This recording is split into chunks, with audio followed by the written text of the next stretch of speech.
So this started as a hobby until it became a full-time business for me. Each time I've gone a little bit better, learned a little bit more, gone a little bit next level, and this is certainly next level.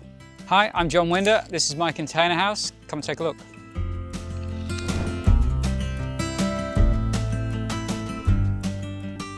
So welcome inside a tiny home, and this is the kitchen. I've built this whole house to a specification, not to a budget. I built it for me, and I've built it for everything that I wanted it to be, and I really have thought about every detail. So I've got amazing Korean bench tops, just this whole cooking space, prep space. I've gone to a lot of trouble to make sure that my whole workflow works amazing. I'm pretty pleased with how that's all worked. So the guys that made my kitchen, they were so helpful. They put me my little trivet things inside the bench top, which are just clean lines. I really like the detail that they've put into this. They helped me get my bench tops right into the windows. That was a really tricky detail to get, but so worth it. I put a dishwasher in. I don't use it very often, but it's a nice indulgence. When I got visitors over, everything gets put in there, too easy. So storage-wise, I just wanted to get the maximum benefit. I've gone with drawers where I can. They just work so awesome. Plenty of storage. I don't have too much stuff, but I got plenty of space for everything that I do have. Then I've got my big pantry. So I've got heaps of space. That's where I keep my microwave. Everything's tidied away, so I don't have to look at my clutter. Over on my oven, I got pretty carried away here as well. I've got an induction hob. I've gone with a pyrolytic oven. So my backsplash, another indulgence. This is a new product, ACM. It's like an aluminium printed surface. I was looking for something that was super easy to clean, but I really do like the rusty patina style. I didn't want to put tiles like a lot of people do. Just how the cleaning for tiles. This really, it takes 30 seconds to clean it. It's heat proof, it's splash proof. So that was like a pretty good find for me. So over here on the other side of the kitchen, I've got a little bit more prep space. My coffee machine. I love my coffee machine. This thing gets plenty of use. And my new addition to the kitchen is my air fryer. It's taken me quite a long time to get one of these. It's been a bit of a game changer. It's taken over from my oven, if I'm going to be completely honest. I actually bought the fridge and designed the kitchen around the fridge so that it fits perfectly. A lot of fridges, they hinge open, and you need to make a really complicated way of opening the fridge. This fridge just opens, and it opens flat on the door. So I managed to calculate the whole dimension of the kitchen to work from this hinge point. That's sort of how much detail and thought I've put into this whole thing. My washing machine, European front-loading washing machine, super tidy, super easy. And then over to my breakfast bar. So this is sometimes my office, it's sometimes where I eat. I got a great view when I'm doing my office work, whatever I'm doing over here. I can sit 4 people around here, but generally it's just 2 of us. So I put a couple of extra little drawers underneath here. I had these custom made. These are just pretty standard plastic containers that I can buy in the local hardware store. But I had these specially made stainless steel undermount shelves. So they're all laser cut and folded to my specifications. Just extra storage that's hidden out of the way. Yeah, pretty useful.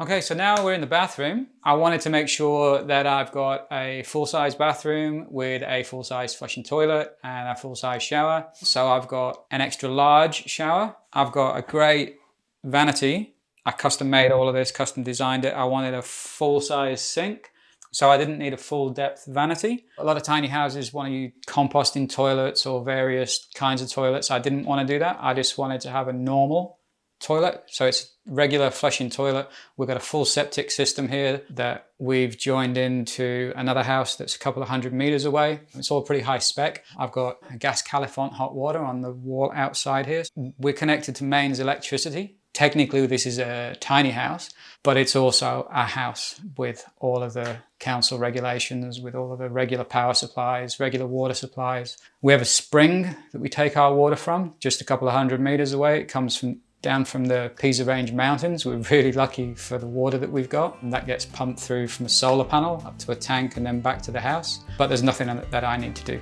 I turn on the tap, water comes out.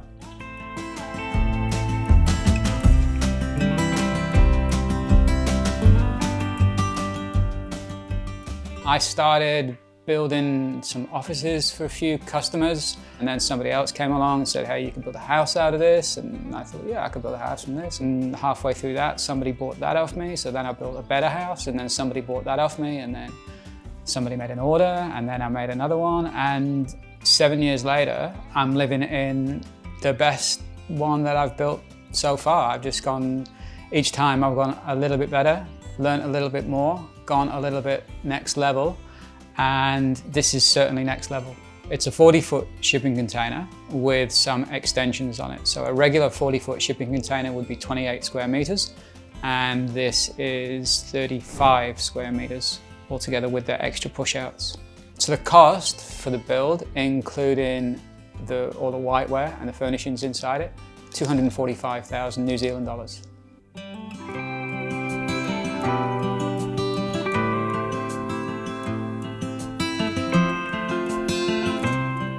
Now we're in the living room. Again, I went to a lot of trouble to think about how I wanted the layout of this place to work. So over here, I've taken my regular shipping container and pushed the walls out by 1.5 meters, and it works so well. So all my sofa, my drawers, my massive floor standing speakers, they're all basically outside the footprint of a regular shipping container, which gives me all this space in the middle for living. So for 2 people to share this space, I'm not compromising on anything.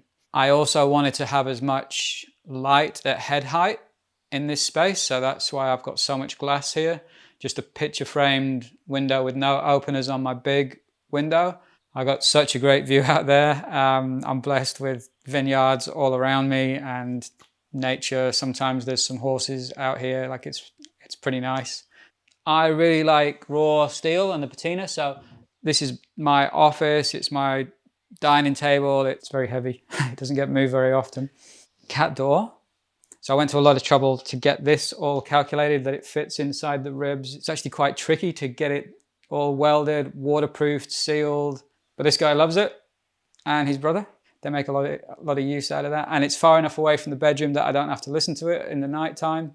And I even carried the deck around the outside so that they can get in easily.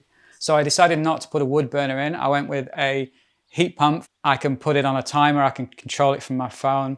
It's all thermostatically controlled.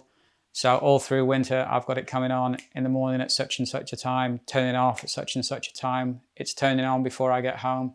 But also in the summer when it's getting hot, I've got something to cool the place. My TV, all the wiring in my TV is all disappeared into the wall. I've got all my router and Wi-Fi stuff in the top of the wardrobe in my bedroom. HDMIs, RCA cables, Ethernet cables, everything all hidden inside the walls. Okay, so now we're in my bedroom. I got plenty of space in here. I've got another push out on this side of the room, and I've got another push out on this side of the room. What I wanted the feel to be inside the room is the symmetry. So here I've got a queen size bed, and I've got just over 1 meter on that side of the bed and just over 1 meter on this side of the bed. So I got plenty of room to get in and out of my bed. My bedside cabinets, I made these myself. These are laser cut and folded steel. My queen size bed, I made this as well. This is all handmade, TIG welded, powder coated. My wardrobe, huge indulgence, cost a lot of money, but I got so much storage, all soft closing doors. And again, I wanted to go with the full wall of mirror to make the space feel bigger. I had some great interior designers come and help me out with colors and designs. The lady that helped me with my curtains, we managed to get this curtain rail to go all the way back and around the corner so that when I open the curtains, I've got a full door that I can see. That was really great and giving me so much more light inside the place.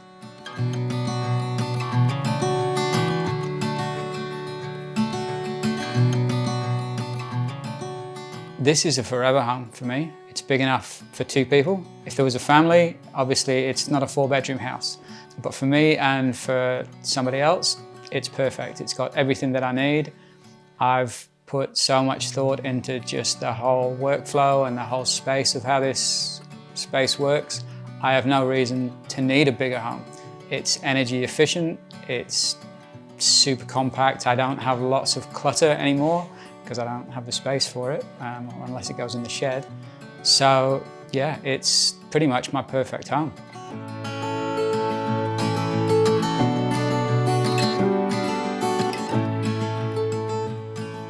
My ranch slider, as we call them in New Zealand, I wanted to go with just 2 big panes of glass so that I've only got 1 aluminium rail down the middle of it.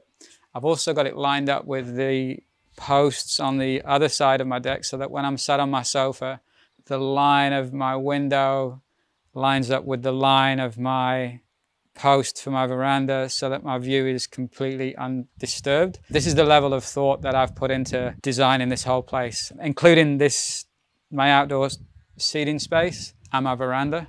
Just have a nice bit of shade from the sun, and also when it rains I can still sit outside, so I've doubled my living space essentially. This window detail, it's got 3 layers of waterproofing inside there. There's extensions on the aluminium frame, the local aluminium window company that helped me out with these. They helped me come up with a special frame. It's all fully welded from the inside and sealed from the outside and then painted, so it just looks like it came from the factory. To an engineer, he'll understand there's a lot that's gone into it. To the average person, it just looks really neat and it's super easy to clean.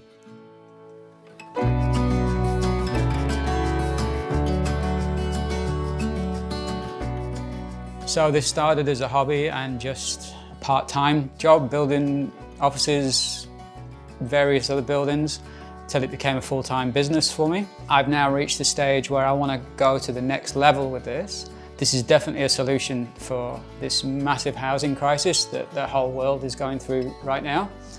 And what I've decided that I want to do now is, rather than build these houses and sell them on a small scale in New Zealand, I want to sell my plans. I want to see these houses built all over the world, in America, in South America, in Europe. If you guys want to learn how to build what I've learned how to build and save the 7 years of trying to figure it all out, because it's pretty tricky, then I want to help you build your houses. So I've got a website set up now that you can buy plans from. If you need to ask some technical questions, I'm gonna make my consultancy services available, so I can just tell you, you can ring me up, you can Zoom me. So my website with plans available you can contact me on is just winder.co.nz or Winder's Tiny House Factory. There'll be a link down below this video. There'll also be links to YouTube channels and all my social media channels down below, and you can contact me on any of those. So thanks for watching. I hope you like my house, and if you want to have a house just like it, I'd love to share how to build it with you.